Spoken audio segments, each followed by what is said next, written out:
So mindfulness to me has been a massive journey. It started about 14 years ago when I was suffering with really bad anxiety and depression. And it was my doctor that picked this up, and he actually pointed me in the direction of mindfulness. And so I went out and I bought myself a mindfulness book and a mindfulness CD and thought, oh, this is it. This is gonna be the thing that's gonna fix me.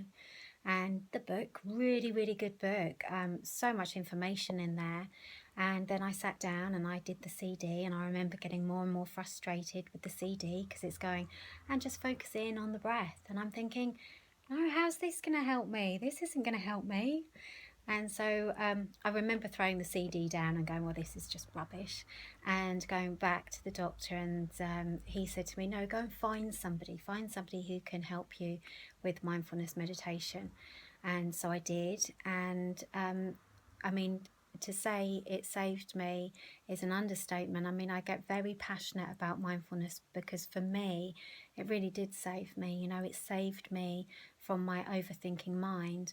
And that overthinking mind had been with me probably not long after I was born. I think I was always an overthinker and a worrier. And this just escalated really in me as I got as I got older, and probably escalated even more when I had children as well, because then that gave me even more things to worry about. And so for me, mindfulness gave me this ability to see that my thoughts were not facts, and that actually the thought itself doesn't cause you any harm at all. It's all the stuff that comes after the thought. And I tend to say that I'm having my Jackanory moments. And for those of you who are as old as me, will know that Jackanory is, you know, that was the storytelling that was on the telly. And so I'd have my Jackanory moments where I would all of a sudden have this massive story going on in my mind that originally I hadn't even noticed. But when I got quiet and sat with mindfulness, I started to realize how busy my mind was, that it would jump from thought to thought to thought, and randomly, very random thoughts would come into my mind as well. And so with mindfulness, it actually gave me a tool to actually hold me more present in the moment. So instead of rushing off to the past or the future, I was able to be held and supported. And so mindfulness gives you what they call an anchor, and it anchors you into the present moment. And we can use things such as the breath and sound and bodily sensations. But one of the most important things as well within the mindfulness training is that we are learned this sort of compassion and kindness towards ourselves, and that actually has an amazing effect on how you view other people's lives and what's going on for them as well.